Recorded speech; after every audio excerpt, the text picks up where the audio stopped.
right now, for the podcast listeners only, we're offering $5 off each ticket purchased on Formula Drift website by using FD Podcast when you check out. That is FD Podcast. I don't know if you need a capital, the FD, but try it either way.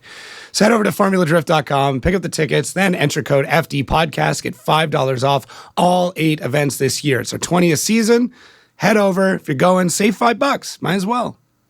All right, what's going on, everybody? Welcome back to the Outer Zone, the official podcast of Formula Drift. My name is Jacob Gettins, and today we have Travis Reeder on, the man that desperately needs a new nickname. Yeah, thanks, Jared. It's tough, man. I think it just has to come. I mean, I think the Walmart greeter thing is funny, but it just doesn't fit. I mean, if you worked at Walmart, I think it would fit, but obviously I don't think you do, so... Yeah, we tried to transition into the speed reader. We get that one occasionally, but it hasn't really stuck as hard as the Walmart thing. But yeah, I don't know. I'm just rolling with it, man. It's not my job to create the nickname. That's fair. Like you leaned into it. Was it Seattle last year where like somebody brought you a vest? Yeah, I had a guy actually bring me a vest that I kept this year. He showed up and gave it to me, and it was like a legit associate's vest, whatever. And it was kind of funny, but it was a 6X. So it's massive, like the biggest vest I've ever seen in my entire life. But yeah, someone just brought one to me in Seattle and just said, "Here you go, you can have this," and then just walked away. It's like, cool. Yeah, thanks, dude. I think something will happen eventually. Something's like there'll be a moment or something said, and then it'll just stick. Yeah, I mean, we can only hope. Yeah. Did you not have any like nicknames or anything as a kid that we could just like plug into Jared and be like, hey, let's just use this one instead? Not really. Nothing that I could really think of. Nope. But I know you kind of. That's a good point. I was gonna say I know you kind of look like Eddie Munster when you were a kid, so I wasn't sure if we could bring that up. Dude, that's actually not the first time that I've heard that. Where you did you find some like kids photo of me or something? I went digging. Don't worry. Oh my God! Of course, of course. You guys, yeah. I feel like you guys should just know by now that like, I mean, I will say researching you was tough. You have you warned me that your social media history wasn't super deep. So it definitely took some like next level digging. Yeah. I also am really good at getting, as soon as I get a memory on Facebook that pops up, I'll check it. I'm like, ooh, I don't want that part of me coming out. That was a long time ago and I'll erase stuff. Oh, that's not that why. It's bad. Okay. It's not that it's bad. It's just like, yeah. Don't want that to come to light. Yeah, no, that's fair. I mean, I think that's got to be a tricky spot for you guys. I mean, just going back, like our what year were you? You were 92? 93, yeah. What year were you born? 93, okay. So you and I are like very similar in age. Like we grew up where like your high school memories and like even late public school, like that was all on the internet. So the way you acted, the things you said, the person you were, is all publicly available. Yeah. And that was like, I don't know, MySpace came out and then Facebook just took off and everyone kind of transitioned and then everyone used it totally different than how they do now, it seems like. And we were all very different people in high school. So we tried to... I was going to say, did you have to like scrub? Like you said, you delete memories and stuff like that. But like when you started kind of getting to that next level of fame, if you will, did you kind of go back and be like, okay, I really need to like look at all of this and make sure that it's like tidy and ready to go? Oh, no, it's nothing too serious like that. Just more so there'd be some things I'd be like, why did I say that? And I'd start looking through and I'd be like, oh, okay. Like, why did I even share that with the world? Because we operated on social media so different in 2012, 2011, right? So I'm like, yep, that doesn't really need to be on there. I'm just going to erase that. But it was a lot of just nonsense and what I was dealing with personally in life. And I would share that with the internet. Now I'm like, I kind of try to keep my personal life contained and then my drifting and all that kind of stuff stays public, obviously. But yeah. Have you had like any of that crossover yet? Like where, your personal life and like your drifting life, like start to overlap with each other, or like things happen where you're recognized more, or like, I'm kind of curious because you're at this, I guess, stage in your career where you're famous within the drifting community, right? Like if you go to a drift track, I'm sure people automatically know who you are. people walk up to you, talk to you. Obviously at FD, everyone's there to see you guys, so that's the case. But like, has it transitioned into normal life where you're doing something and someone comes like, holy shit, that's Travis Reeder? Like, has that started to happen yet? It happens occasionally locally. I'm in the Vancouver, Portland area. So I'm probably 2.5 hours south of Seattle, but there's a lot of tracks around here and I frequent them. So, Park, Spear Peaks, the track down in Medford. There's the Seattle track we run. There's a few others that do events regularly, and I try to drive as much as I can. So obviously people know who I am over there. But occasionally around Vancouver, I'll get someone will come up to me, say I'm at, Home Depot or an auto parts store or something, and they'll be like, oh, you're Travis, you do drifting, right? I'm like, yeah. And I'll, talk to them about it. But it's nothing crazy. Obviously, I'm not like a huge local celebrity or something. Drifting's still kind of a niche, but it is thriving in the Pacific Northwest. But I definitely don't. I stay under the radar still, I guess, as you will. Yeah. Yeah. I think we're at a point where like that won't be as easy as it used to be. Like, I think if there's ever like a big Netflix documentary or like, I feel like we're like one large publication away from all of that changing for all of you guys. We got to be close, and that's better. That's way better for the sport. I'm not saying that I'd be against that. I think it's necessary for all of us to grow. I think a big push like that would be absolutely rad. And yeah, like you said, I think it's coming, but just a matter of time.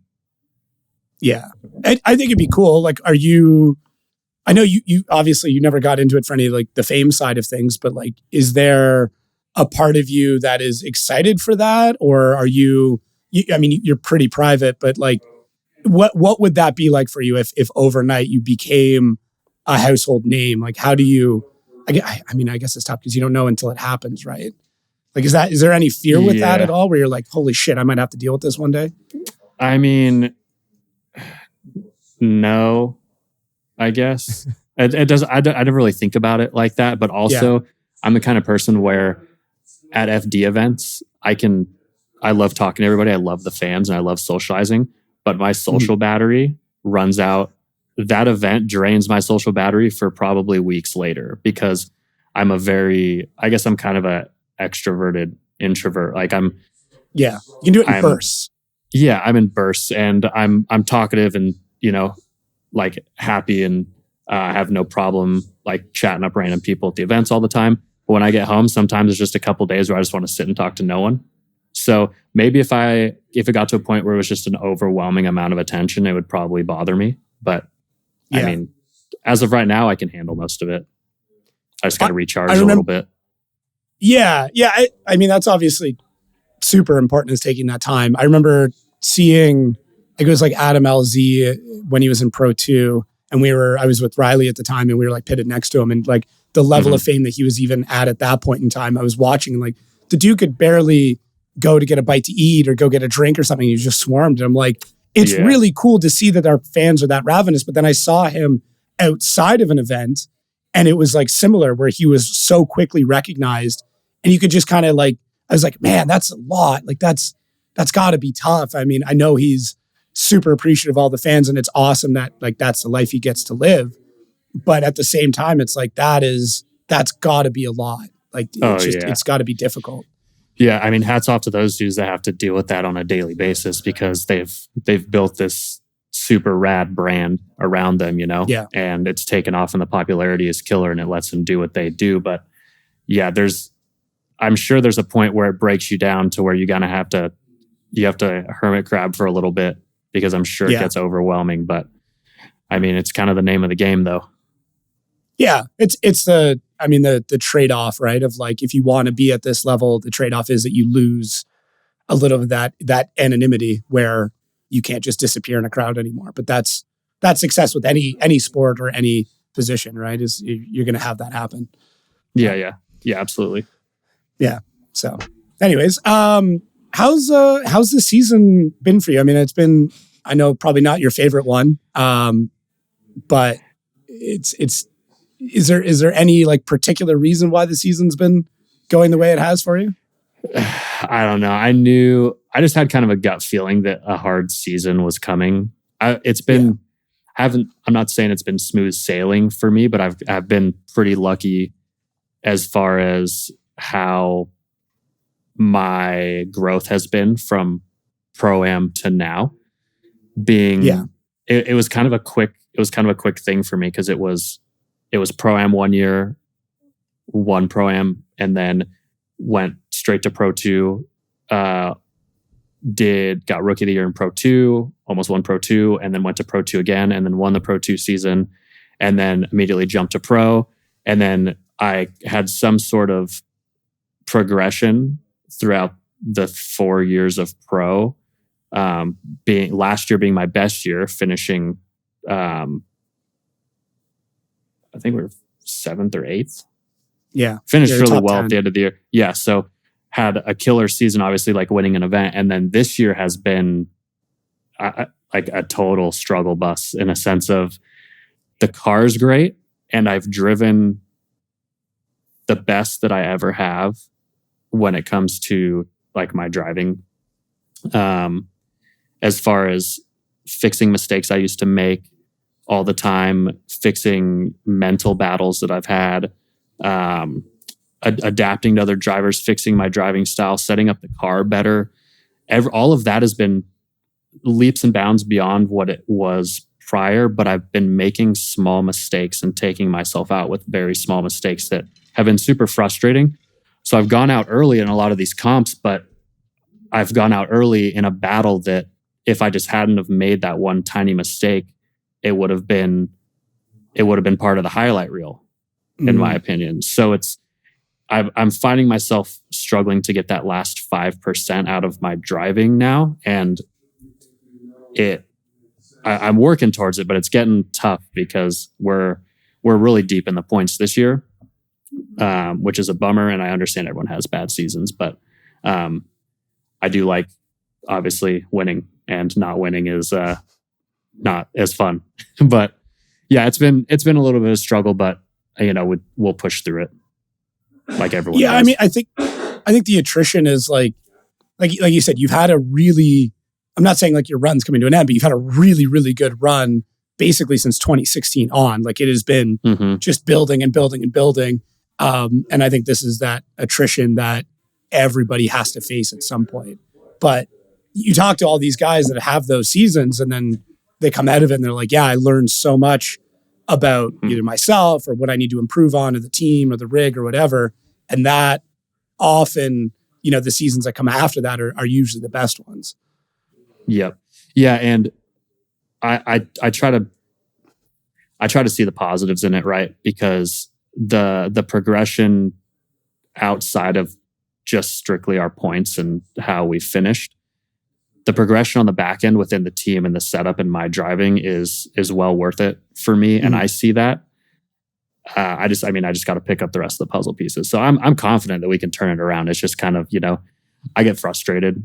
I've been doing this for, almost 12 years now. And I'm confident in my driving. When I make a small mistake, I'm my biggest critic. So I'm really hard on myself, and my guys see that. But I figured if I didn't feel that way, then I shouldn't be here. That's a solid point. Yeah. If you could just like slough it off and be like, yeah, we'll get them next time, and not beat yourself up about it, I think maybe you're not passionate enough to be in the sport or at this level. Yeah. Am I a little too hard on myself sometimes? I'm sure I am. But I don't know. That's just my job and my own internal battle. But I don't know. I watch over all of the events afterwards, and I study what I did wrong and what I did good. And I try to focus on the things I did good, and I try to push through that and keep those things going, and just pick up the slack in areas that I fell short. And I don't know, I'm just stoked to get to Utah in a couple of weeks and drive a track that's flat out and fast and kind of a equalizer for everyone's cars, because not a lot of people can make a lot of horsepower at elevation. And I like that style of track. My car does good there. So it should be a good time. Yeah, you and I've talked about it a couple of times in car setups, that like you are very much a fan of dialing in a lot of grip and just like letting the car go. And like that's the style you like to drive in. And the kind of the more technical, like the St. Louis, isn't quite what you're driving style or setup is there for. Yeah.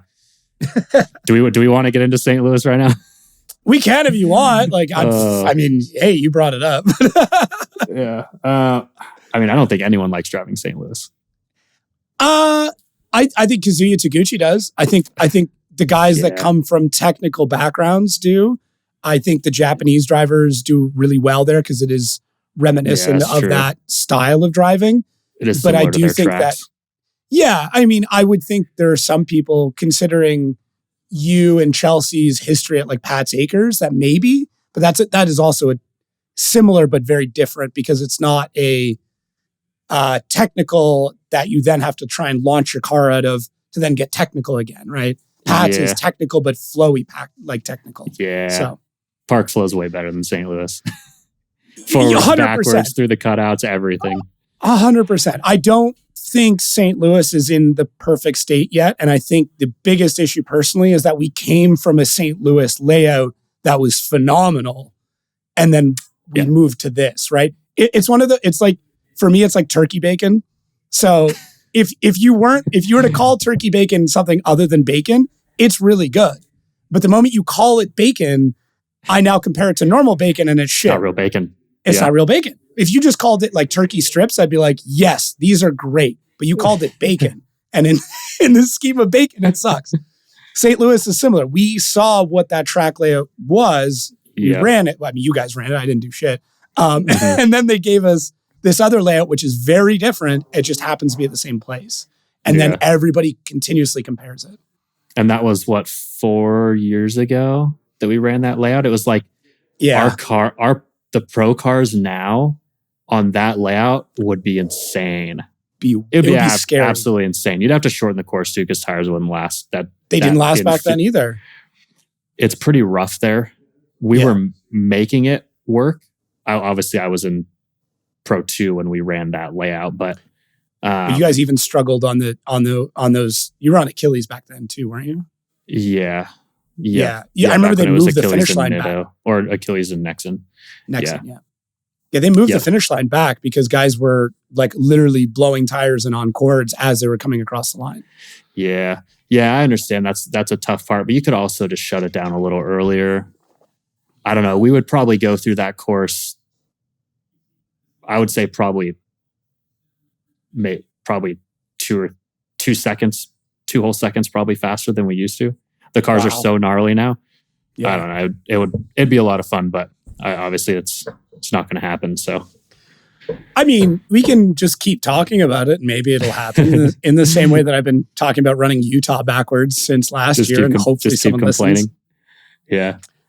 Someone's got to listen eventually. Right. I know.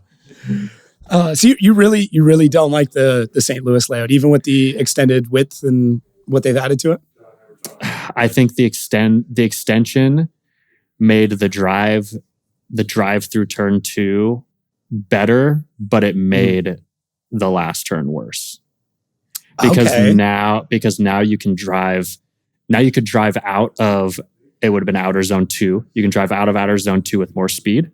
And then you get into Outerzone 3 wider and carry more speed. And then all of a sudden we have more momentum and less track to get the car slowed down, transitioned, set, and then back on throttle for the last turn. So I think it made the collision point of the last turn worse than it used to be.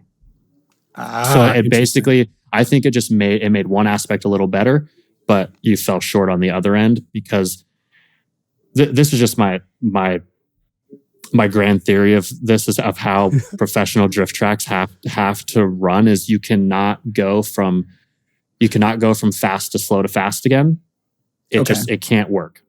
You can go fast, stay fast and slow down, or fast and maintain fast, or fast to slow to slow to slow again, just like how Seattle is. You can do that, but you can never, once you put us in a position where the cars have to dig out of a slower turn, create a bunch of momentum, and then immediately slow down again, you create tons of collision points and it doesn't flow, and then it makes the tandem way worse.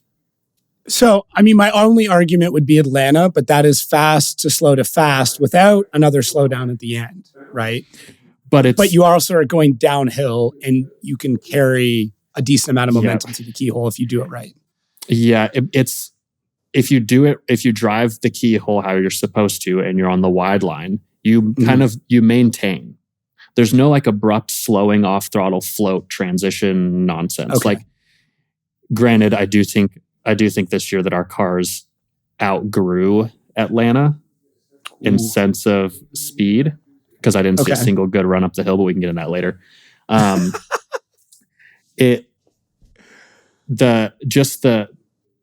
Any position where you get these cars all wound up and you get two cars, you get a car rolling out and then a car chopping to try to catch them to keep proximity, and you get all that momentum going with the two cars, and it's almost a catch-up game no matter what. And then you get that lead car having to slow down in transition and reset, and there's so many variables and so many things that lead car has to do. The chase car, wanting to push and win the event or win the battle or whatever, is going to do everything in their power to try to stay close, but you cannot predict what the car is doing because the lead car is struggling to get slowed down and get the direction changed and get set and do what the judges want and be on the right part of the track. It makes so many things have to happen in such a small amount of time. You get the hit every time. Okay. That's fair. I think that's and fair. Then it becomes the person that wins is whoever made the least amount of mistakes or crashed less. Right. See what I mean? So the competition ends up falling on not necessarily driver's skill, but on the less of two evils, in my opinion. Yeah. Yeah, I think that's a valid point. I think I would, my only devil's advocate back is like, at the end of the day, we need to do what's best for the fans. But I also understand that argument can be rebutted with, well, if the drivers can do well, that's better for the fans. I mean, in my opinion, the best for the fans is good tandem. Why do I show up to a drift event? I want the tandem. Like, I drive FD because I want to drive as close as I possibly can to the fastest and best drivers in the world. And I feel like 99% of the fans want to see that. Yeah. So if they could show up and just see a crash fest and it's the finals and it's a one more time because there was a collision and some technicality and it wasn't like a burn the block down battle that was just absolutely sick, I feel like the event didn't end right. And I feel like we can make positive changes I feel like it's easy to make changes to work towards that. Yeah, I agree. I mean, I would love to see what else could be done in St. Louis to make that happen. I don't know what the track is willing to do or what FD is willing to do to change that. But yeah, that's interesting. I'm not going to like disagree with your take because I do agree with it. No, I mean, I talked to all my friends about this and other FD drivers and Kevin, and a lot of like I have this conversation a lot. It's kind of like, I wouldn't call it a passion project of mine, but I'm very invested in this because I love drifting so much and I just want it to go in the right direction. And like the track layout thing for me is huge in how the event plays out and how the show runs. But like I said, we all have to deal with it. We all have to drive the same track. But if we work together to create the best track layout possible, then that I feel like just progresses the sport. Makes a better show.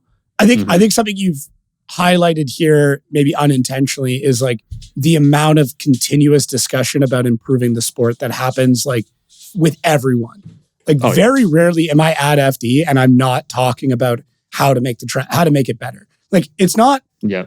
Very rarely is it actual complaining where people are like, "Oh, this is dumb." It's almost always like, "I don't like this, but here's what we could do to make it better." It's not. It's not like highlighting problems. It's just always trying to provide other solutions. Yeah, of course. You know, I talk to a lot of people that they think that FD like screws us drivers or something. Right. And they're like, "Oh, how do you deal with FD doing that to you?" And I'm like, "Doing what to us? What do you mean?" Yeah. If people knew the conversations behind the scenes of people involved with FD, it would totally change their perspective because the fact that all of us have constant conversations about how to improve this stuff is very important. And people don't see that. They don't see that, we have an issue with St. Louis, right? But FD and the track of St. Louis have been actively trying to make it better to the best of their ability for the past few years. And people don't see that.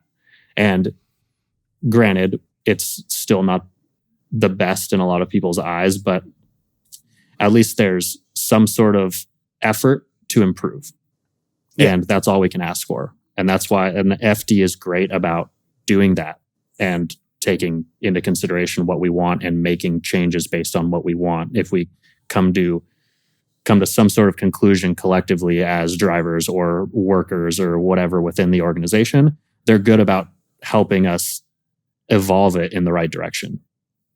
I think that extends to almost every level of drifting. I know there's this will never end, but there's always that continuous discussion about judging where it's like, do this. And like, I think no matter who you ask, there's going to be people who are like, yeah, they made a bad call here. They made great calls here. Oh, there's no consistency. Oh, there's that. Like, as someone who has spent significantly more time up with the judges this year than obviously I ever have, my perspective changed so quickly. But the biggest difference is the same thing, the continual conversation between not just the judges, but like judges, spotters, track staff, drivers, like even you'll spend time if the battle ends quickly or your day's over sooner, you're up in the stands and oftentimes like chatting with different people and being like, hey, what about this thing or that thing going on? Like it's always developing. And I think what I think the issue is there's not enough transparency between those conversations and the general public, right? Yeah. That's something that I think needs to be fixed is there has to be more communication in some way between what's happening behind the scenes and what people are seeing in the general public. Or, I mean, I would even love to see parts of drivers' meetings open to the public. Like, absolutely. In some regard, even if it's just like a transcript of notes, so that way like the diehard people who are really, really entrenched in drifting can go through them and be like, oh, that's why this thing happened. They're weighing Outerzone 1 40%. And if you make one small mistake there, that's why you can do everything else fine, but you still lose the battle. Like that's the information I think a lot of people are missing. But then that satisfies what, 5%, 10% of the people online? Yeah.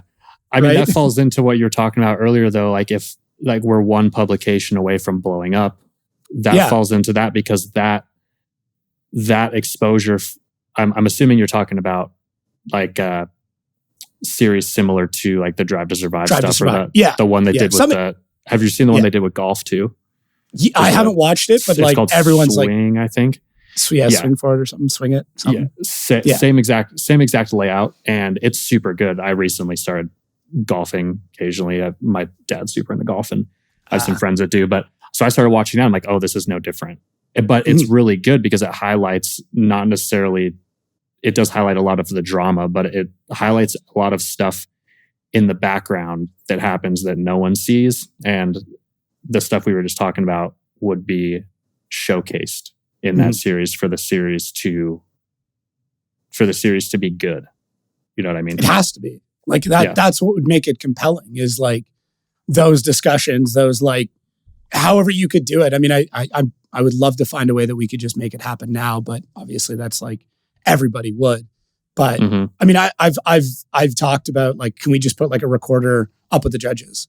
And it's like, well, we could do this. And like, there's also things, it would have to be heavily redacted as well.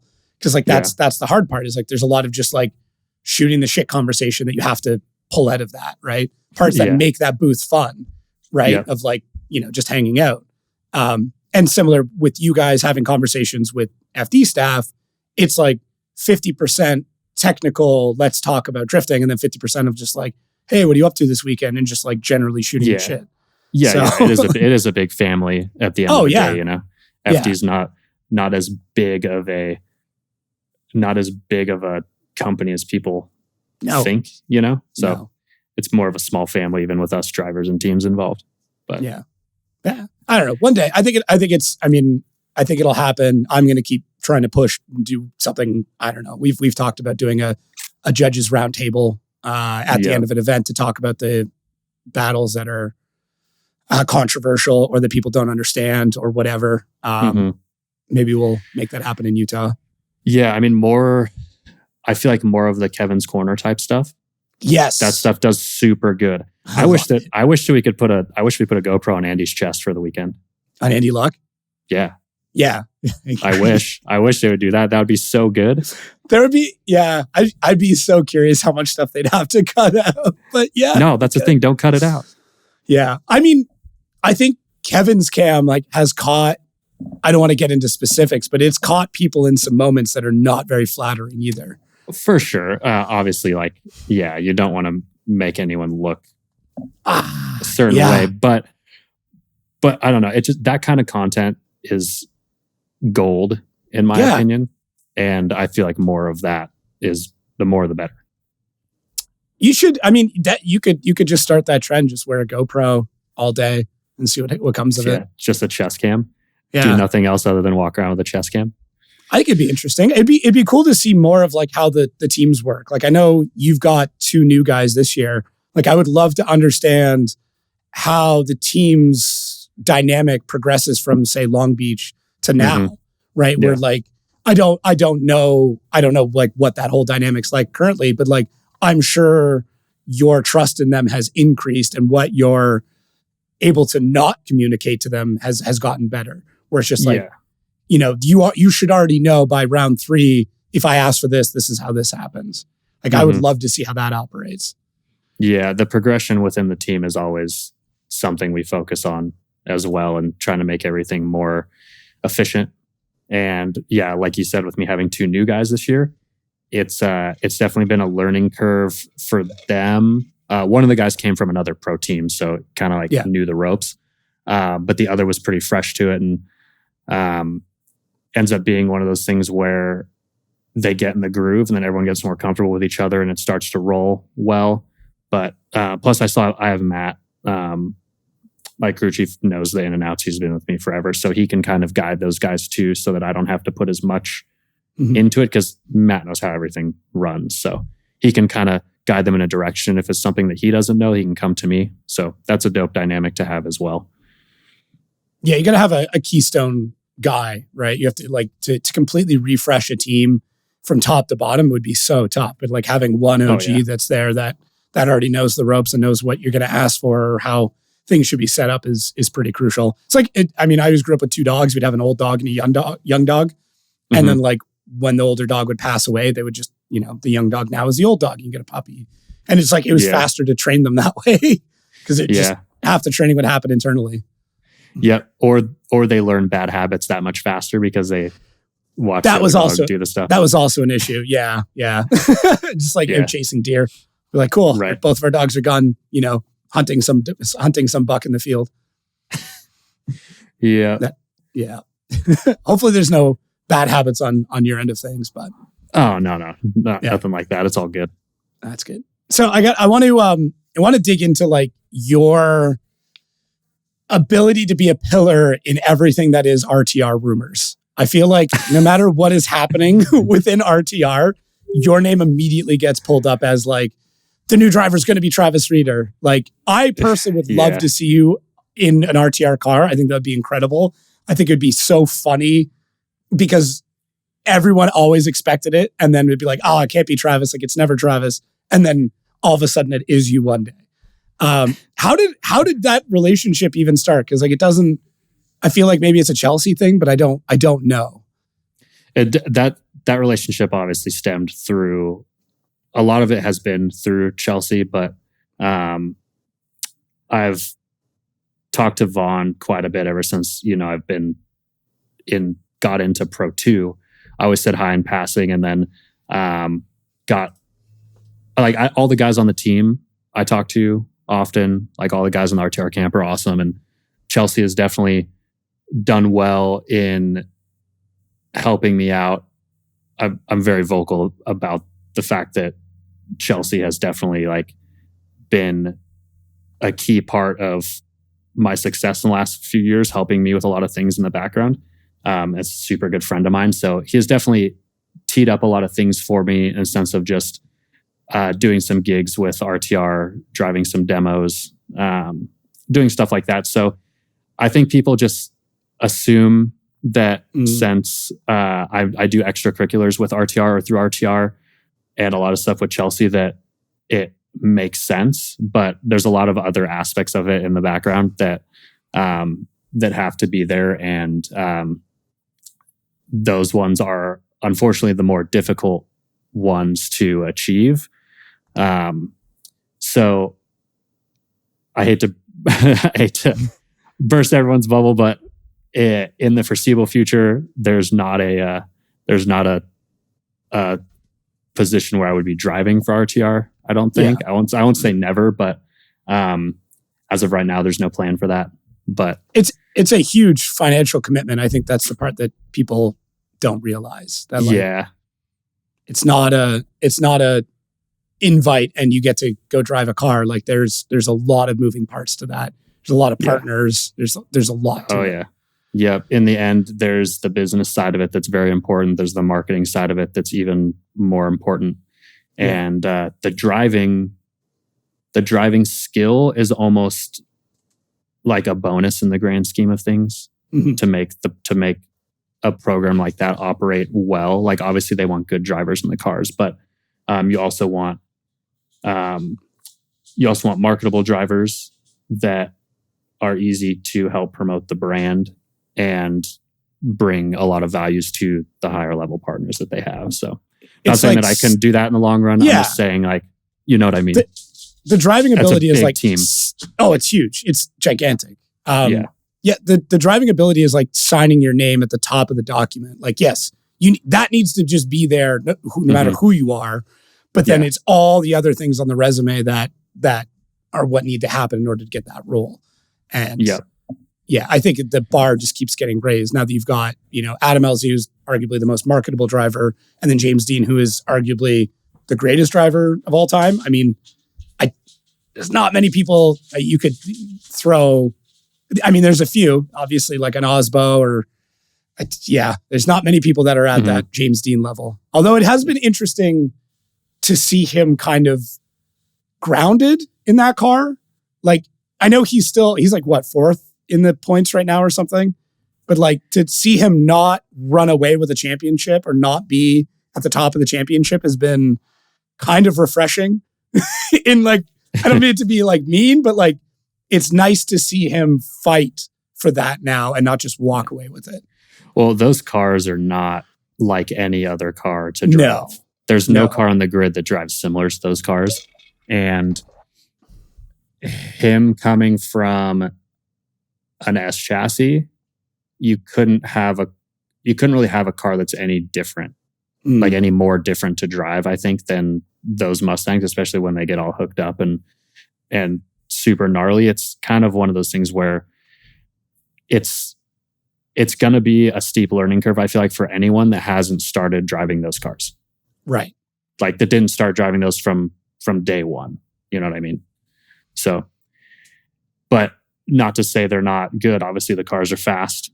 It's just definitely a very different driving style that is a lot of adaptation from a driver if you didn't come from that.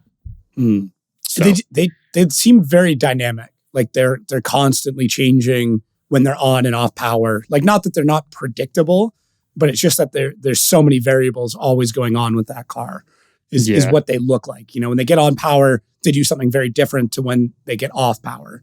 The cars are very aggressive in the setup, so they react. They react very obviously to your inputs, whether it be throttle or steering. They seem to do something very quick and very aggressive when they're just not forgiving. They're not forgiving whatsoever. Yeah. Well, none of these cars really are. That's a good point. Yeah. But those ones might be a little less forgiving depending on who's driving them. I would love to see just like somebody who is maybe a grassroots level drifter, like somebody who just goes out and rips like a mostly stock BMW or something, then just throw them in a pro FD car and be like, can you even put this sideways? Like, can you even get it to hold drift through a corner? Are you able to? Because of how gripped up these things are, how ridiculous they are if you could do that. Yeah, I have a couple friends that I feel like just local grassroots guys that I drive with regularly that I feel like in the right position could definitely wheel an FD car, but they obviously never wanted to get into competition or never grew like that. But guys that I felt like at one point could definitely outwheel me. And I've wanted to put them in my car just to see, just so they could experience it. Cause they always ask me questions about it and I always talk about it. And I drive with them all the time and they rip. And I've just never had the chance to, or maybe had the balls to put them in my car. But I would love to see, there's a couple like local drivers that are homies of mine. I would love to see them try to drive my car when I just put it at 11 out of 10. Just go to a track, maybe something open, but put all the grip in it that I possibly can, make it as gnarly as I possibly can, and be like, here, drift this. And just see what they say. What's what they talk about with F1? They're like, most people wouldn't have the balls to get the car fast enough to actually get the downforce to work the way it should. Like if you were to take just like, some guy that maybe only races Miatas and puts them in, or you or I put them in an F1 car, like actually you probably would. I know I wouldn't have the ability to get the car fast enough to even make the ground effect work properly. Like you can't comprehend how fast you can take a corner. Oh yeah. The rate of decline with those cars is so crazy that you can be like, oh, if you drive through this corner at 100 miles an hour, it's just going to push and you're just going to understeer off the track. But if you drive through at 160, it's stuck. And you're like, how does that even make sense? Or you wouldn't keep the tires warm enough. Like you couldn't put enough, you wouldn't know how to put enough G-force into the car to keep the tires hot. Yeah. That stuff's so cool to me. I know. It's so rad. I've never driven at that level. I've been in the passenger seat of enough even pro level cars now where I'm like, yeah, I'm good. Like you guys keep having fun. I'm all right. I'm just going to stick with my terrible drift cars. Enjoy your time in these because they are such a handful. Like it's wild. Absolutely wild. I wish that during like Thursday practices, I wish that more of the judges would ride in the cars. Because we had a rule a while back where the passenger footwell has to be open to accept ride-alongs from officials and judges, but no one gets in cars. And I don't know if they're scared to or if they don't care to, but I would love to put a judge in my car, like at Seattle, in the chase position and tuck in the pocket in the smoke against the sun, against the wall, and put them in all the sketchiest scenario that we deal with on a regular basis and just have them experience that because I feel like it would way better help them judge scenarios. I had heard that there was some pushback from some drivers and it became more of a hassle than it was worth. That was what I had heard. Yeah. But I heard that sounds too. That sounds like an open invitation.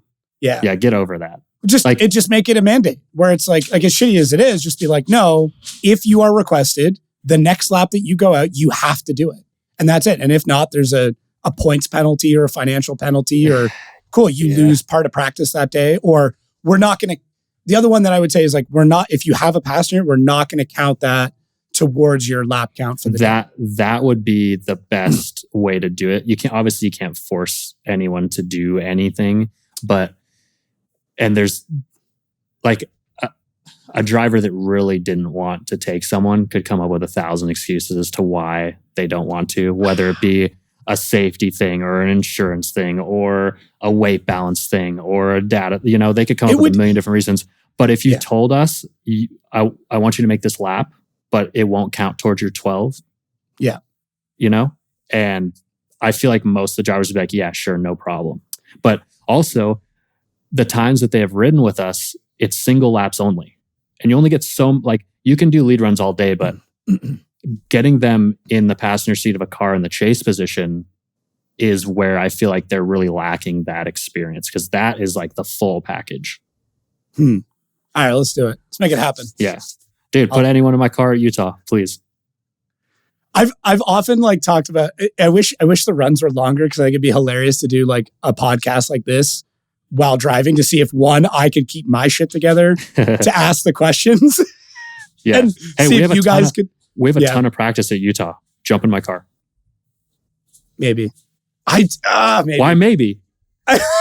There's no walls to hit. I'm a terrible passenger. I'm a terrible passenger. But okay. All right. If we can make it happen. 45 seconds. Let's we'll do it. Pro, mic you up, whatever. I have to ask like a really quick question that's going to throw you off. Like I have to think of the perfect question to ask that I can ask quickly as we're leaving the line, but you have to think really hard about while still driving. I think that would be cool. Yeah. Okay. All right. That means I'm going to save one from my list. Let's do it. Okay, it doesn't matter to me because 1, my car's underpowered, and 2, it's 150 pounds overweight, so it can't really get any worse putting a passenger in it. You're going to put about 210 pounds over that weight again. So yeah, I'm already at a deficit. So let's make some laps. All right. I'm going to send this off to Kevin and be like, hey, I need a helmet, a Hans, and a race suit ready to go. I have a suit. I have a suit and a helmet, and I have a suit, a helmet, and some shoes. If you have a Hans, it'll clip into that other helmet. I have everything. All right, else. We're relatively. You're a little slimmer than I am, but we're close to the same size, so that should work. I got arm restraints. I think I have a mic setup that we can use too. I'll bring like my big suction mount so I can get a full size camera on there too, and then we can do something. Sounds good. Let's do it Wednesday. All right, cool. So we have Wednesday practice. I'll be there. Like 5 hours. I'll be there. Of Wednesday practice. If we can clear this, let's make that happen. That's sick. I don't see why not. Kevin rode in cars at Seattle. He rode with 3 or 4 guys. That's a good point. All right. That'd be a good promo. Yeah. I will say my passenger seat is very big. Is it? So you might be kind of, That's fine. But whatever. I'm a tight belts guy too, though. Like I'm very much I take in a deep breath and then I go as hard as I can. And then I'm like, okay, this is all the room that I need. So we'll perfect. Yeah. I like to wiggle around. I have no... Really? I'm just like... I have no regard for my personal safety. I mean, you're a little weird in that regard too, because you're still a pull-up style handbrake, which I've always wondered, because you've run that, and I have a theory that it's like people who started with BMWs are pull-up handbrakes as opposed to verticals. But I started with S chassis. Oh, you're right. Never mind. There goes that theory. Yeah. Damn. But S13s always had pull-ups, and I always use the fact I had a pullback in the S13 for a couple of years. I changed. I went back. Huh. Mm-hmm. What's the preference there? Because like it's a slower time to transfer to the wheel, but it's potentially faster from the shifter. Like, does any of that go through your head? It just depends on where you place it. It can be the same speed. I just prefer to have it down at my hip than have it up at the wheel. I don't know. To me, it feels the car reacts differently. Like the feeling of the car engaging the handbrake when I'm pulling up on it is different from when I'm pulling back on it. It changes how my body perceives the rear tires locking up based on where I'm pulling from. I don't know. It's really weird. I just prefer to come up from the floor. So I just like always have been like that. I think there's only 3 of us. You, Chelsea, and oh man, I'm really thinking now. Someone else had a lay down. I'm literally going through like the entire driver's list in my head and like, okay, how many in-cars have I watched over the years? Yeah. I feel like it'd be like an obscure one. Like it might be like a Higa. No, Higa's got a vertical. Man, I don't know. I know it's you and Chelsea. Yeah, I'll walk through the pits in Utah and we'll do the horizontal handbrake game. That'd be good. That'd be good content. I'd be surprised if we got over 5. I've had this like really obscure thought. I've been like slowly questioning people, but I've never brought it up on the show, which is, weird question. Did you have cats growing up? Not. There was cats in the house, but it wasn't like I was into cats. Okay, but like I'm not a cat person. Were they indoor cats? Yeah. Okay, so I've always been around cats, but I'm a dog person 150%. Okay, do you know what toxoplasmosis is? No. Do you know? Okay, so side tangent here. I feel like if there's anybody I could bring this up with, it's you. I don't know why. Okay, so there is a thing called toxoplasmosis, which is a disease that comes through cat feces. And when it infects mice, it causes them to lose inhibition. So like mice become very reckless. And the idea is that it's a parasite. That's like a brain parasite. So that way these mice become reckless and then interact with cats more, get eaten, and this parasite can breed. In human beings, there is a correlation between motorcycle accident deaths and toxoplasmosis. And I have talked to so many drivers at the top of their game, and almost all of them had cats as young kids. And I have a theory that you guys lose fear because of toxoplasmosis. Okay. I mean, it's crazy, I know, but I have this theory that because every driver start going through. I'm 30 years old, and the only years, how many years have I lived in a house without a cat? Probably only 4 years of my entire life has there not been a cat in the house. I think I need to start asking like every guest from now on if they had cats. Like I've done it like anecdotally and like spoke to drivers just over the years and kind of like brought it up in a neutral way without explaining why I'm asking if they had cats. But I would say if I've spoken to 100 drivers, like 85 of them had cats when they were kids. Interesting. Like, yeah. Now, a lot of people have cats, but just go look it up. I know it's so weird. All right. Yeah. But, okay. But I feel like you guys don't have a fear that most people do. Like, I know my fear response. I know when it kicks in. I can tell. And it happens in race cars from time to time. Like even me driving, right? I know I shouldn't be afraid. Like if I'm getting close to the wall and I pull out a drift and I'm like, no, I can't do that. You guys don't have that. It doesn't happen. I've watched enough in-car. I've strapped like heart rate monitors to drivers in situations and your heart rate does not spike the way a normal human beings would. It's just flat. And every time that you hear about somebody winning, even your own words, like when you've done well, you're in the zone, you're calm, you're quiet, everything just works. Like it's that flow state and that fear response doesn't come in. So my thought is you all have brain parasites and that's why you're all so damn good at this. I guess. I mean, you're not wrong. I tell people all the time, I bet my blood pressure is the same as when I'm sleeping as when I'm driving my FD car at this point. Yeah. Unless I get myself into a position, I will occasionally, and I actually chase this feeling now, which is so wild to think about. I was talking to someone about this the other day and they thought I was absolutely crazy. But if I go to an event and I don't have one of those moments where I'm like, oh shit, I might actually die. If I don't get that feeling for a split second, I feel like I didn't do my job right. Oh, cool. And I crave that feeling, as crazy as it sounds, but like that pucker moment of like, oh shit, this is almost it. That feeling is like so addicting. I bet. Yeah. Not me. I get the rush of it though. Like I understand it in some regards. Like I don't mind like roller coasters. And like, I think that is a much smaller, that's like a gateway drug to what you're asking for. Mm-hmm. Like I cannot imagine what that's like just to be in that car because you guys are at a level of speed, a level of proximity where like real damage can occur. And I think we are all like knocking on wood here. We're all incredibly lucky that there's been maybe 4 or 5 incidents over the last 20 years that have been moments where you're like, oh, wow. Like I think Vaughn and Turk's crashes are probably the 2 worst ones that we've seen in FD. Yeah. Potentially some guys Vaughn before. Vaughn at Texas and Turk at Long Beach. Yeah.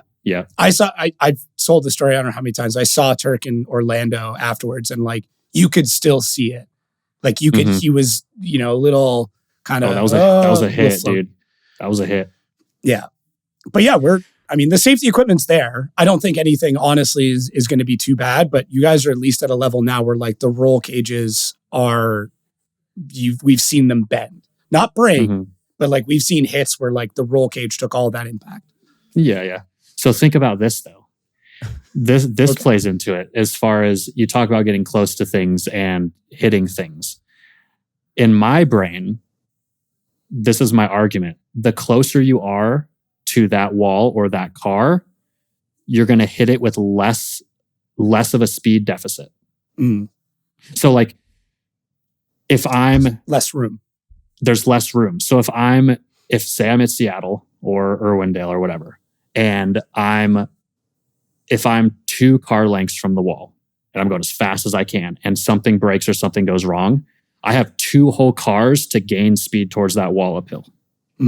If I'm 6 inches from the wall and something goes wrong, it's usually a slow roll up into it, and you just wipe out the suspension on that side or whatever. Yeah. And same goes with collisions with other cars. If you are close to the car overall and someone makes a mistake and you bump into each other, that bump is much less drastic versus if someone held back and then now is playing catch up, and then you get in that position where he's gaining momentum and he's losing momentum, and then all of a sudden the collision is way harder because that person was scared to be close. Hey everybody, Jacob here from the Formula Drift podcast. We have an awesome deal for you. So if you head over to shopfd.com and use coupon code podcast23, you're going to save 20% on any merch. So anything you can find on that website, use podcast23 at shopfd.com. Save yourself 20%. Hats, shirts, lanyards, whatever. Just use the code. Save yourself some money. So why not? Don't stop listening. Wait till the show's done. But then head over, shopfd.com. Use podcast 23. We'll see you guys out there. So that's why we're not scared to be close.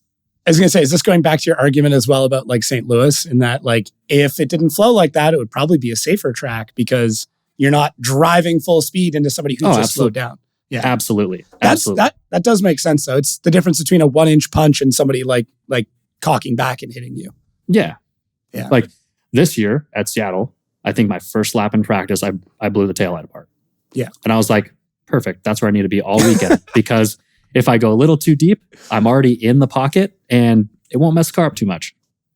That was the first year I had that mentality, and that was the best I ever qualified there. So it was good.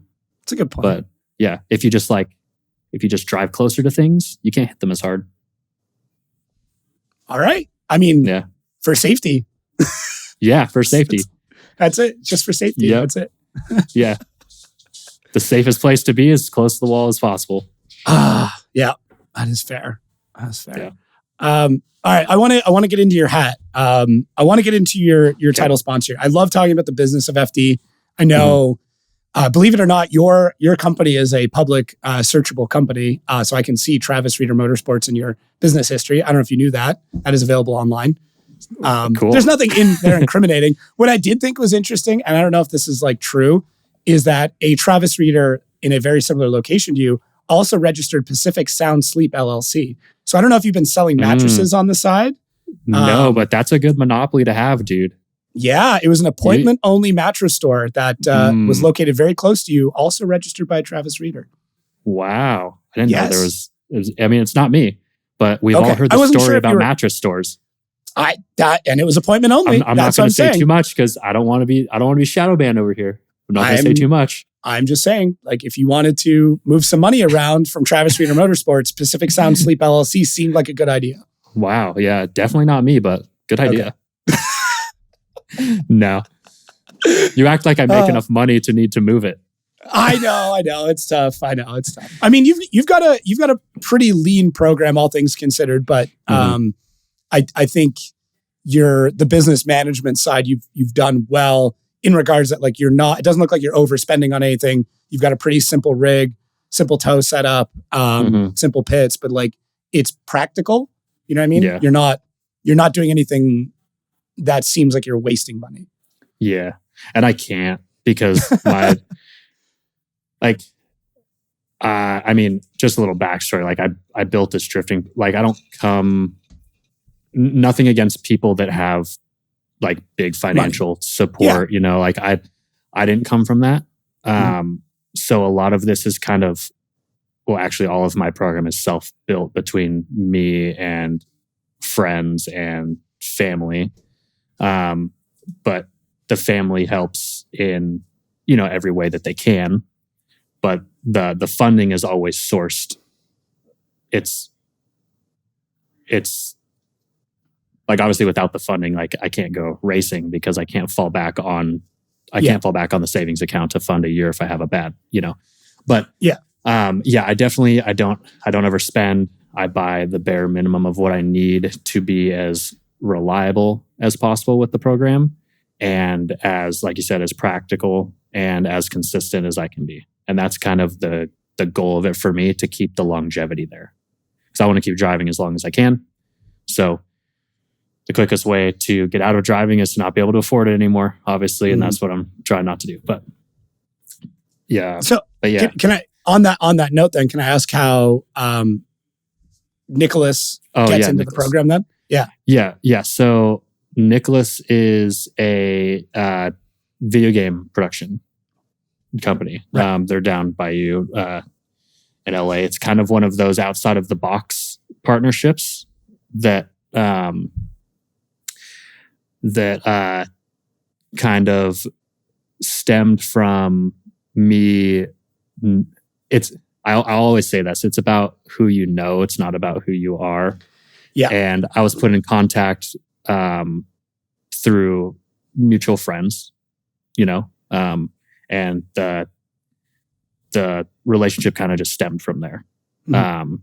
The owner's also a car guy, so he understands. He gets racing. He loves racing, drifting, cars, all that sort of stuff. So it just made sense, and it worked out. It's unfortunate in some regards that you're 100% right. It is about who you know, who you're friends with, the business connections that you make. And I tell this to drivers all the time. It's much harder to say no to a friend than it is to a random person. Mm-hmm. So when you start having those conversations about sponsorship, if you don't know who that person is, if you're not friends on some level, it's very easy for them to say, I'm okay, thanks. No thanks. But if you're now in a personal relationship with them and you go, hey, you should sponsor my race program. I'm like, yeah, you know what? Yeah, that's okay. I can figure something out, right? As opposed to just a straight no. So it's not shocking to me that it's a lot of these partnerships come in from a personal thing, which can be super discouraging to young drivers who are I don't know anybody. And I'm like, then start meeting people. I mean, this entire industry is networking, right? Oh yeah. That's the point of this is to network and grow your brand and meet the right people because everyone wants to help each other grow in this sport and beyond. Yeah. But it's one of those things where, on the other hand, this sport is not like normal motorsports. No, it's very different in a sense that we definitely, I feel have our own corner of the industry that is very driven off of what our generation and our demographic is into. So that kind of makes it a little more difficult as well, as far as a lot of things being social media based, obviously. And there's factors that play into that, just like we talked about. You can be the best driver in the world, but if you don't have some sort of social presence or aren't properly networked, you can fall by the wayside very quickly. Yeah, it's such a blessing and a curse. If you look at the stats from FD, it is, I have a marketing background. You look at those stats, you go, oh, this is the perfect demographic. This is young men between the ages of, realistically 18 to 30, who are at least high school graduates. Most of them are college graduates, into the automotive industry, have some sort of additional income, are into social media, and don't necessarily watch other forms of motorsports, right? Yeah. There's a little bit of dabbling in other places, but the majority of them are just into drifting.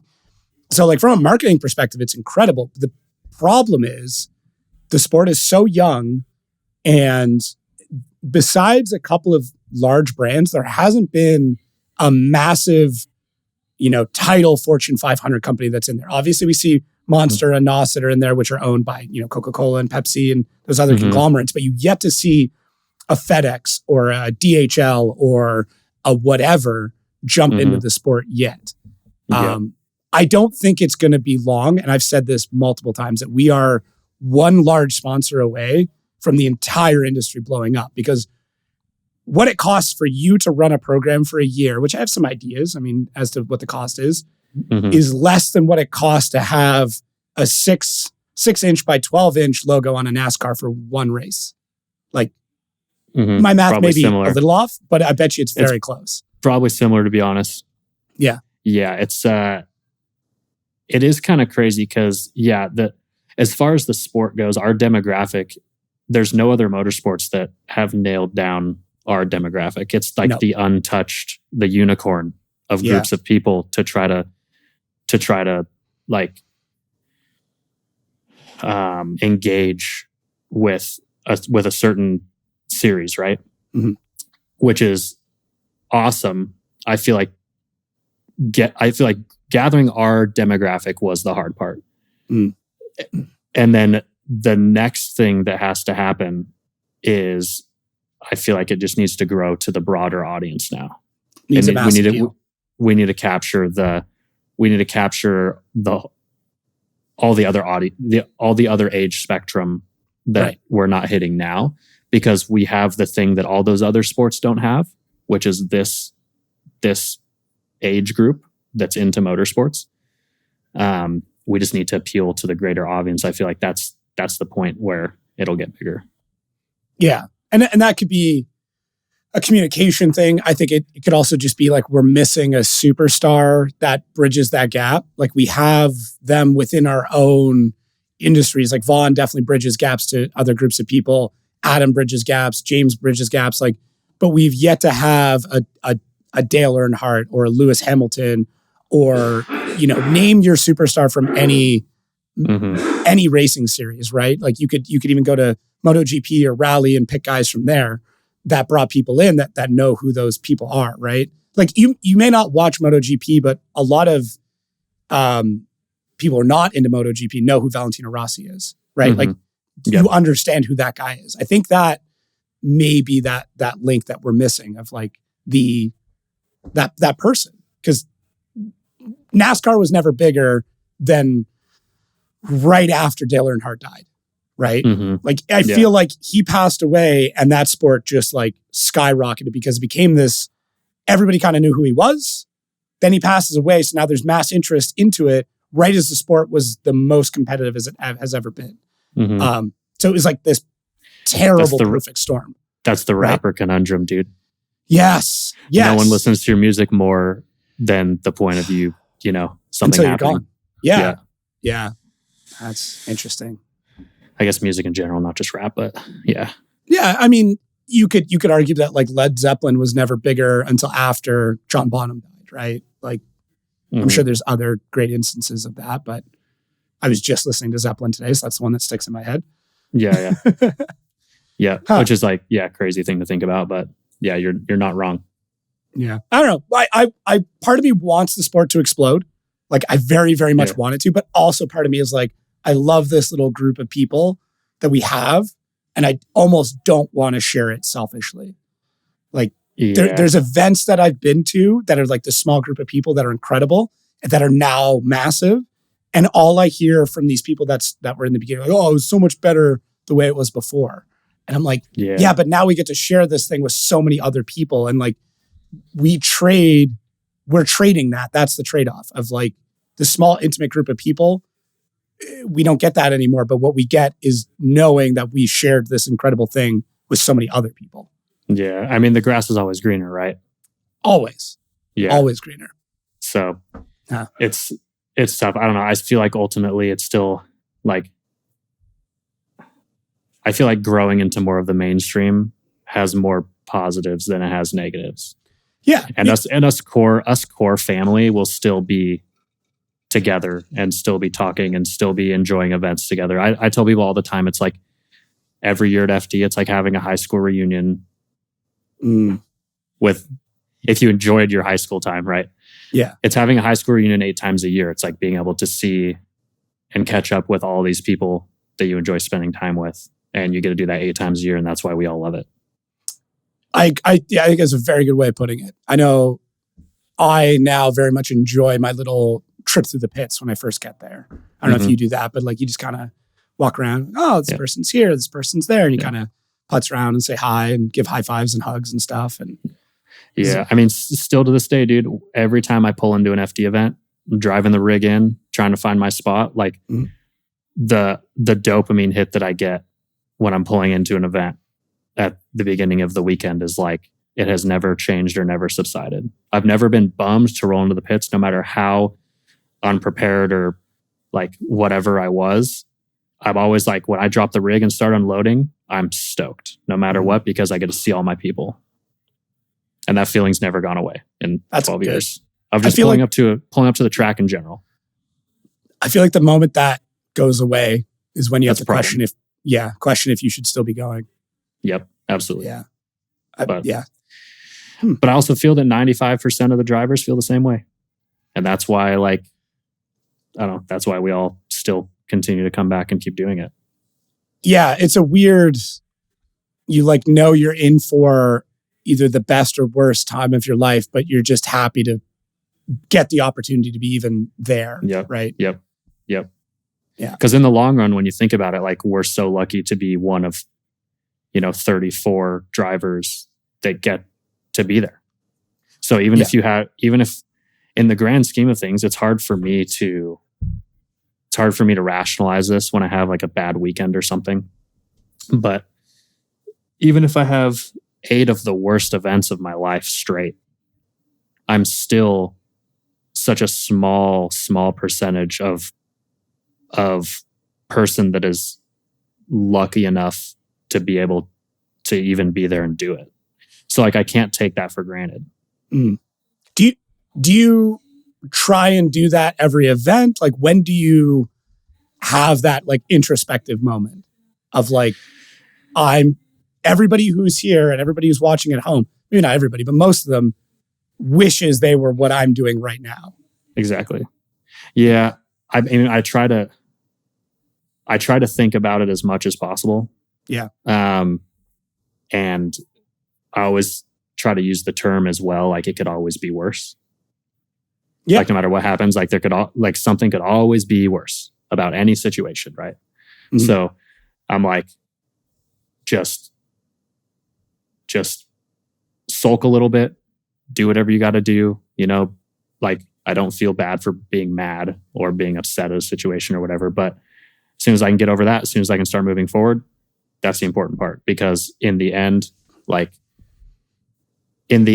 there's fans and people that walk through these pits, and we wouldn't be there without them.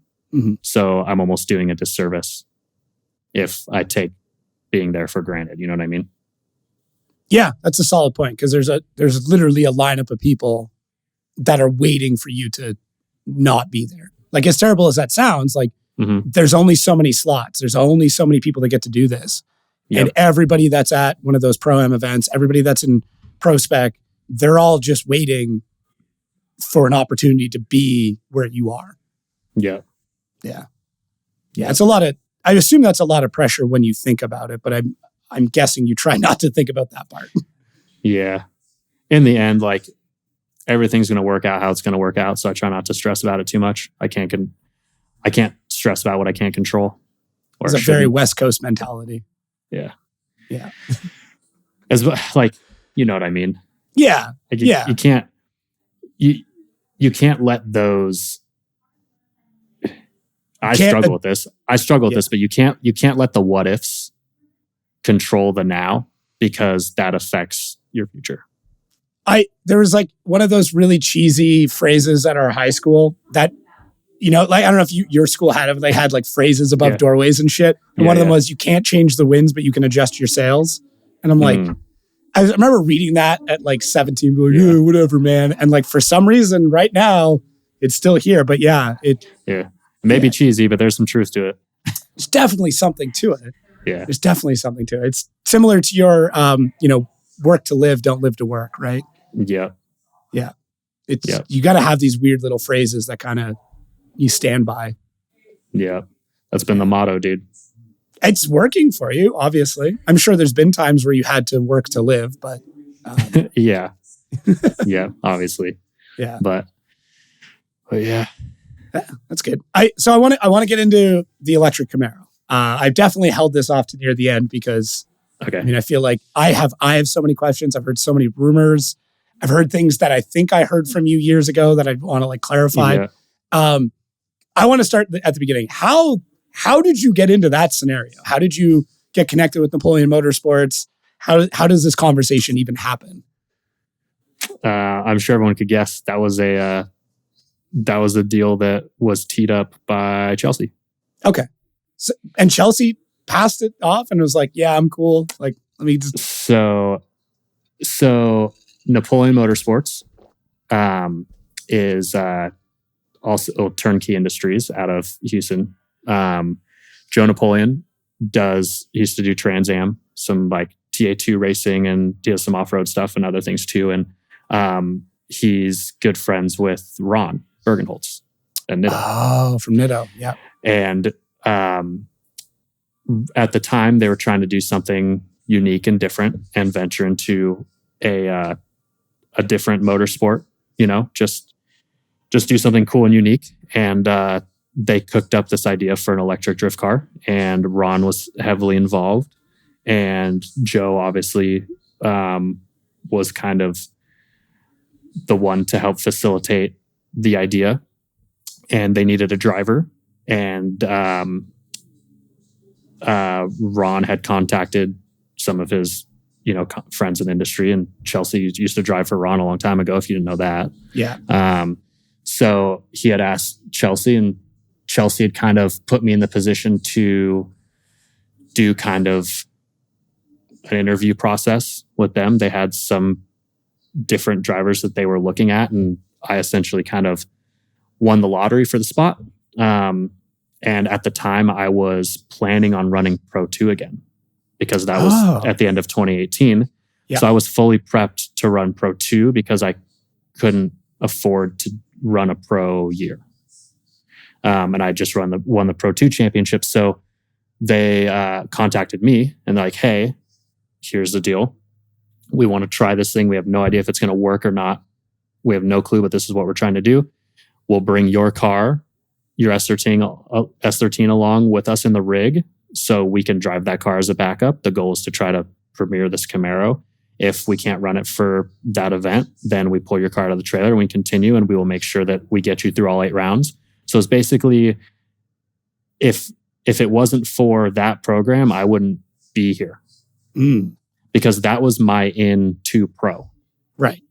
So, and it was definitely a very interesting year. And I'm super grateful for everything I learned and the people I met through that program, because it was definitely not short of any struggles by any means. Like, it was in all aspects of running a team, and like you said, learning new crew and new people a part of the team and getting everyone to mesh together. And it was a big learning curve. It was a lot of fun. There was a lot of roadblocks. But in the end, like, that program was just sick in a sense that, like, it was something different, and there was no pressure necessarily to win, because we were just trying something that was so out of the ordinary that we were just stoked to be there and be the people to try it. Right. Mm-hmm. So Long Beach, I'm of the understanding that Long Beach Grand Prix itself was like, hey, we don't have the ability to put out a potential fire for this, or there was some sort of insurance or permitting or something to do with specifically electric vehicle racing, and that's why it didn't debut there. Yeah. So, and I didn't necessarily get all of the details either on that situation. Okay. Joe and Ron handled that entire thing with the help of Kevin and Andy going to bat to try to, make it work. But from what I understand, Ron and Joe put together the best presentation they could and be as prepared as they could, as far as like having a full-on pamphlet of like safety precautions and how you do this, how you do that, how you combat this, basically like a training booklet for the guys at the track. Yeah. But yeah, basically, there's like a whole crash cart and everything. Is it Cow Club are the guys that run? So those guys, basically, from what I understand, they didn't feel confident in the training to be able to put out like a lithium fire in a race car for that weekend, especially it being in I think it had to do with being on track with internal combustion cars, and then also being in such a confined space. Like if say something catastrophic happened, and say I went into the wall at the judge's wall, and the thing caught fire, and there's 10,000 people in the grandstands right there, then say if they can't confidently put that car out, that car could just say it just burns the entire grandstands down, and then the entire weekend's ruined. Or so like, I totally understand. I totally understand where they were coming from. Although it was a bummer I couldn't drive the car. I get it, and that's really all the information that I got out of the situation. Like I said, in the end, I was stoked because I pulled my S13 out of the trailer and went and ran Long Beach for the first time. So there's a light at the end of the tunnel, I guess. You did drive it in Atlanta. I was there. Thankfully, I got to, I mean, that is like one of my little feather in the cap of like, I got to be there when the first electric drift car hit the track. Wild the way it sounded. The fact that all you heard or didn't sound. Well, what you heard was tires and rocks hitting the chassis. Like that, that was it. What was it like driving it? Like, can you give me like an overarching, here's everything that was really different. Here are the things that really worked. And here are the things that like, if you're going to try this again, you definitely need to fix. I actually love talking about this because in the last few years with my growing vehicle setup knowledge and how drift cars work, I still think about this to this day of how I would have set this car up if, say, budget wasn't an option. Right. And think about it as, I kind of compared it to obviously an RC car, just a very large RC car, no gears. It had a Tesla transaxle in the back. Battery pack was in the engine bay, and gas and brake pedal only. So no clutch, automatic RC car, just a big one. And think of it as like if I put my foot to the floor at any point, if I was not moving, the tires would spin to 140 miles an hour no matter what. Which is what happened in Orlando, right? When you were warming it up? Yeah. Do you remember that clip where I couldn't see? Yeah. I posted a video and I'm like, holy shit, I can't see anything. Yeah. I saw that clip. It's hilarious to me because I did everything I possibly could to just barely get the tires to spin. But Ron actually designed this bracket to change the resolution of the pedal to slowly ramp the throttle in, because a Tesla pedal only has like an inch of travel. Okay. And that's all the resolution you get. So he made a bracket and basically slowed the ramp rate of the throttle. Okay. So that I could better modulate. So we had 4 inches of travel instead of an inch. And even with that 4 inches of travel and the amount of torque it makes so quickly and how the motor was mapped through the computer, I'm like barely tiptoeing, like think back to that SpongeBob episode where he's like, Mrs. Puff is like, floor it. He's like, don't floor it. And he's like, floor it. And his big toe comes out, that's me trying to like maintain wheel speed, and I can't. And it's sending the tires to 140 miles an hour. And just smoke showed, and I couldn't breathe or see anything. Because they were essentially cooked before you even got to the line. Like for once again, this is like, X amount of years ago where I'm like, I remember you kind of coming off me like, I killed these in the burnout pit because I just floored it once. Yeah, I unintentionally like knocked 25% of the tire off in the burnout box. Wild. When usually we just try to scuff them and get some heat in them, and we might lose 5% of the tire in the burnout box. Yeah, it was like very hard to control the wheel speed. You need to like put a map of like you hit a button and this is your burnout procedure where like at full it's only 60 miles an hour instead of all of it. Yep. And if we had more time to develop, or if the program continued into the next year, I'm confident that we would have fixed probably like at least half or more than half of the bugs that we would have had. We could have fixed easily in like a timely manner. We just didn't really have a lot of the time to be tweaking with it, I guess. Right. But yeah, so going back to setup, other things you would change. Yeah, the cool thing about it was just like, I guess we'll go into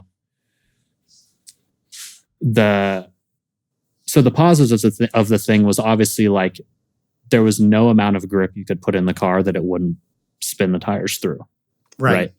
So, which ended up being a big downfall for us because we kept trying to put speed in the car.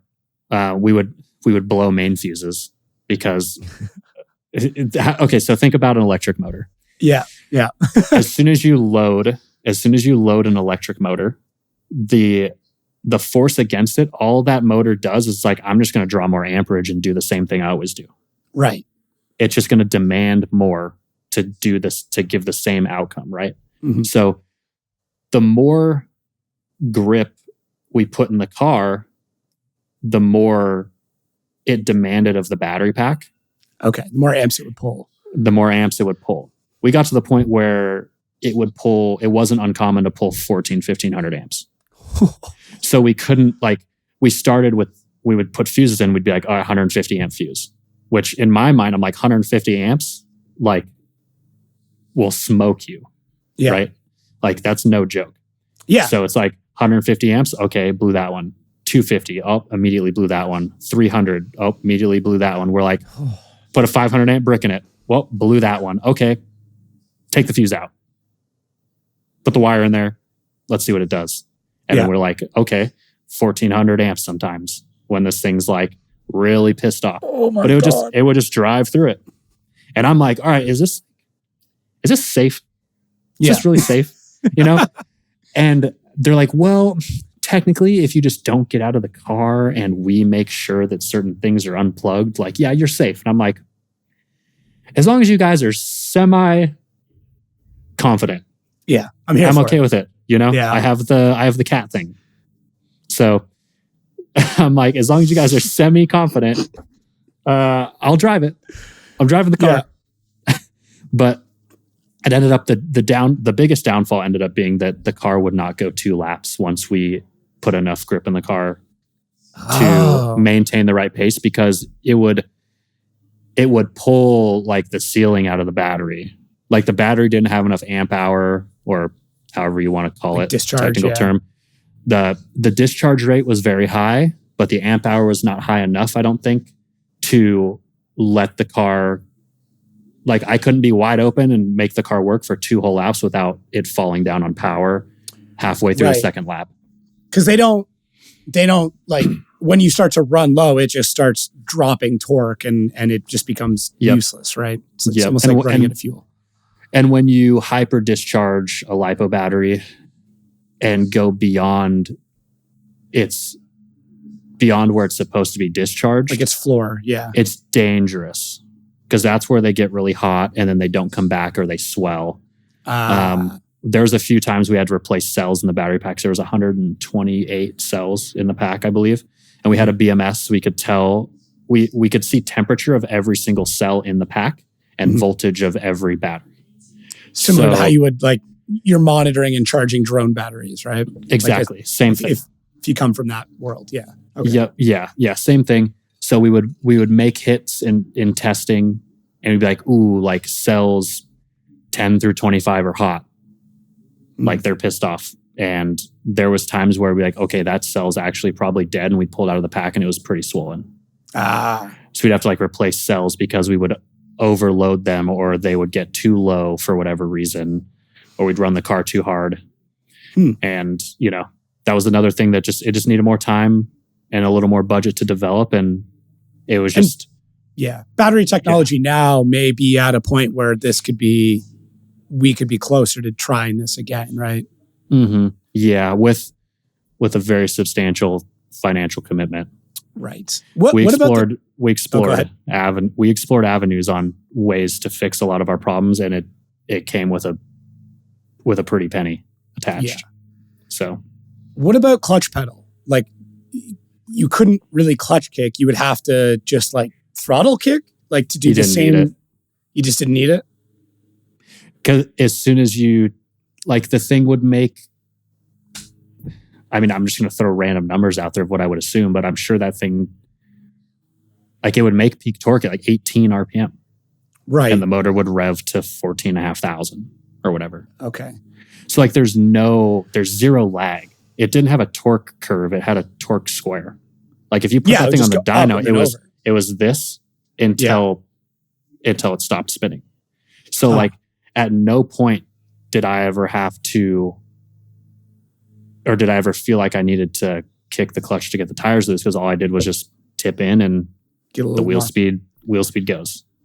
I'd heard a rumor that they had like put a clutch in it, a fake clutch pedal, just to like give you that feeling. Was that true? We had a hanger, like we had a pedal in there hanging because it had a standard pedal box in it. Yeah, and we had a pedal there, but it was just a dead pedal, like bled it out, put fluid in it, plugged it, and it was just more of like a footrest essentially. Okay. We thought about doing a switch to like interrupt the wheel speed to where like I could be wide open through a corner and I could just like shut the motor off with my foot to get the car to float. That would make sense to me. And I figured you'd have to do it with the e-brake as well, right? So that was the only reason why that was one of the other main reasons why we wanted to do the interrupt, is just in case, so that I could use the clutch pedal how I'm used to in a drift car, and it would save damage in the long run if I messed up. Because the way it was set up now, or the way it's set up is still set up, is I would have to lift off the gas to pull the handbrake and then let the handbrake go and get back on the throttle. But if I was a half second too early or too late, one way or another, if I'm holding the handbrake and I roll into the gas, like goodbye differential axle shafts, anything attached is just like, if the brakes hold, it's going to break everything. It's just going to, whatever the weakest link is going to tear apart. Yep. Yeah, immediately. Which you hope is brake pads, but may not be. Yeah, you never know. So the clutch interrupt would have been good for that. Not necessarily the driving aspect, but it would have been good for a fail safe. But I got pretty good at like I 2-foot drove the car, left foot on the brake pedal, right foot on the gas. Okay. And that's all it was. Like I only slowed down with the left foot and only obviously got on the gas with the right foot. And anytime I was pulling the handbrake, I would just lift off the gas and do this and then put it back down and get back on the throttle. But that's how I drove the car. Like you would road racing. Like my feet were always hovering just over the two pedals and they never moved. Wow, that's wild. But other than that, the car actually drove really good. Believe it or not. Like for a demo car or like a grid life car or something, if you could figure out a way to like hot swap the packs, that car would be super, super fun. It's like a big tray that slides out and then another one slides in or something. Yeah. Yep. Yeah. Because it drove, steered, like drifted really, really well. I ended up driving it. There was an EV fest at Sonoma a couple years ago. And the car was at a shop getting some electronics tweaks to it, and they gave it to a company for some R&D. And Joe hit me up and was like, "Hey, we want to do a demo at this EV fest at Sonoma. You want to come out and drive the car?" And I'm like, "Oh yeah, sure." So I went out and like drove a demo with it, and I jumped in it, and I'm like, "Oh man, it's been like 3 or 4 years." And they're like, "Yep, all we've done is charge the battery. We have not touched the car since it left Irwindale in 2019." It's kind of neat. Like, cool. But think about it, there's no maintenance. Yeah. There's no oil to be changed. There's no hoses or lines to deteriorate. There's no nothing. It's put tire. It's an RC car. It's put tires on it and charge the battery. So it rolled out of the trailer exactly how it drove in 2019 with 0 tweaks. It was cool. I ripped around all weekend. I assume it's not operating anymore just due to the cost of operating it? So I actually don't know where the car is now. Last I heard, it was on its way back to Houston, but it hadn't been at the shop, and I don't think it's been back to Houston since 2019 at Irwindale. Okay. It's stayed in LA. So, I mean, it might be back at the shop now. But would you go back and do it again? Like no, like if they're like, yeah, hey, we're gonna open this up again. Come on back, come run FD again. I mean, why not? I don't know. You tell me. It's good. No, the way I look at it is like in FD, I've done almost everything that I've wanted to do in FD already.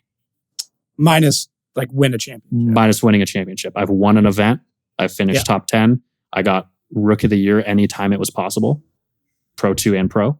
Yep. So like I have good accolades, and then after the S13 or after the Camaro stuff stopped, I hit the easy button and I built an E46, and I used the same engine package before, and I built a car that it was only up to me to drive it, and with the setup I built, it was the smartest and most cost-effective thing for me to do to almost guarantee success as long as I just did my job.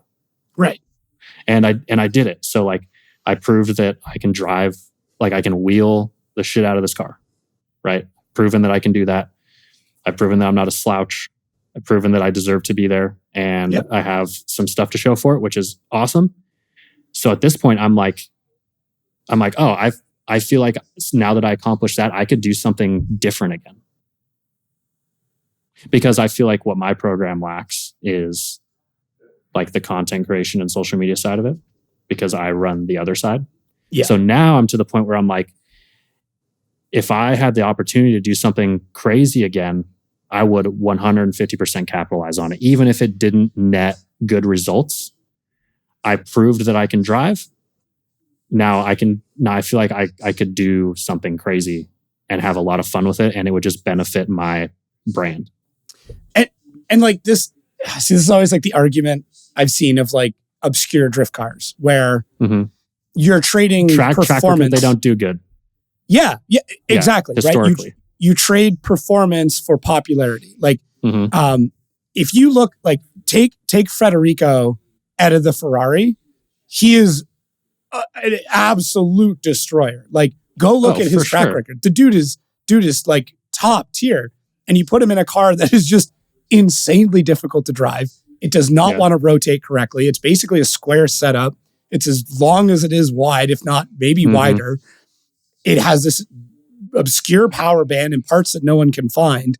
Yeah. And just be happy that you're out on track or you make it at a top 32 every once in a while. But he is one of the most popular guys out there, right? I mean, not this year, obviously, but like, you know, Darren Kelly, another thing, like guy that struggled with a car, but got a shitload of attention. And then you get other guys, you know, I mean, maybe like yourself, where mid-pack driver, no offense, still, I can't do any of this, but like mid-pack driver in an easy button car that doesn't get near the attention of a guy who's in an obscure car that doesn't do nearly as well, or doesn't have rookie of the year and all that stuff. Like that's the trade-off. Is it performance or popularity? That's the struggle. That's the 100% the struggle with me running the team that I run and me being everything.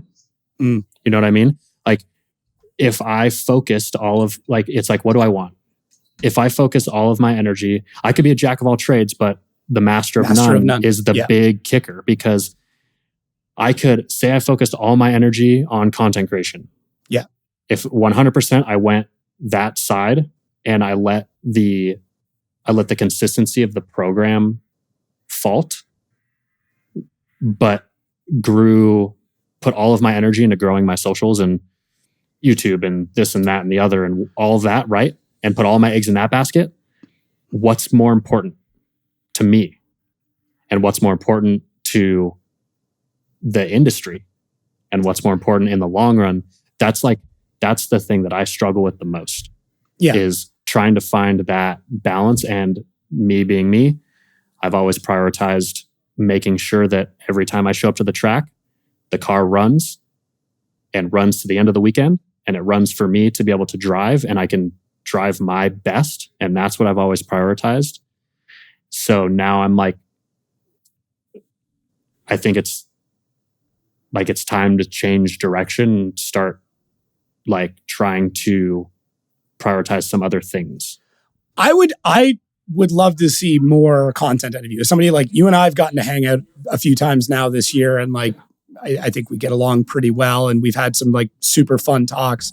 And I wish the world got to see more of that. And obviously doing this is going to help with that. But yeah, I agree. I think personally, once again, coming from the marketing background, that is what needs to be the focus, because there are drivers on grid right now who are struggling. I don't want to name names. You can pick out whoever you want, because there's a few of them right now that are struggling with their program, even just getting out on track, but do a great job on social media, have really good budgets because they've done well on social media, and the performance maybe isn't there. And then you have guys that don't do well on social media, have incredible performance, but don't often get the budget. And then you get the guys who are the perfect blend that get both, right? Like Osmo's the ultimate, where he drives more or less an obscure kind of car. Like it was obscure when it came out. Obviously the Corolla has great social media content, maybe not a ton, like he doesn't do vlogs that I'm aware of. The quality is there though. But the quality is there. But that also comes from funding. Like he is able to pay for very high quality media constantly because of the funding. Factory backed, big team. And this is like the trade-off. And I mean, there are media guys and girls on the grid right now that do incredible work that are not expensive, but it's also not free, right? Like to create a vlog is expensive. It is not a free thing, because it's either your time, which you could value at $180, $200 an hour if you're where you could be wrenching in a garage. You know, and if you don't know how to edit, to do much anymore either. Yeah.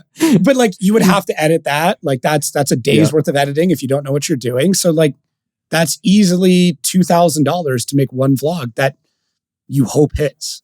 Right. Yep. Yeah. And it's even more the time thing, because when I built the E46, I had so many people ask me why I didn't do like a YouTube series on the build. Yeah. And I told them, because if I did that, I wouldn't have been driving it till the following year. Takes twice as long. To film it takes twice as long. Yeah. Yep. And I would have had to devote countless hours to, because I don't have the budget to do that. So I would be setting a tripod, filming, editing, coming up with a content plan and thumbnails.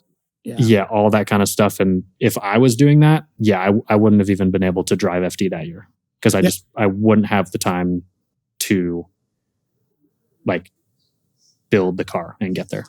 Yeah. And I still almost didn't get there. The first year I did the E46, it was close. Yeah, it was a rough year. It was COVID year, I think. Yep. Start of COVID year. And it was starting at Atlanta, and it was where like you couldn't get any parts and all this, and it was taking forever. And I had so many issues with the car in the coming weeks up to Atlanta, to the point where I was driving overnight to Texas to get an engine the week before Atlanta, and then leaving Texas, driving overnight to Atlanta to get to the dyno. And then I rolled into Texas. And the first time I ever did a burnout in the car was in the burnout box at Atlanta. Oh, so the first time I drifted the car was running down the hill at Atlanta, 105 miles an hour. Breaking the number one rule, don't come to FD to test. But it worked out. Yeah, it worked out. We won a battle. Yeah. Yeah, so it was cool. Yeah. But it was like, if I would have documented the car and done the social aspect of it, I would have never made it that year. I think this is the advice I give to like every drifter, is find a kid that is near you that will work for sandwiches or like minimal amount of pay, and just like, you're going to follow me around and you're going to document all of it, and I'll bring you to everything. Send for me anybody a out there resume. listening. Yeah. Emails on my Instagram.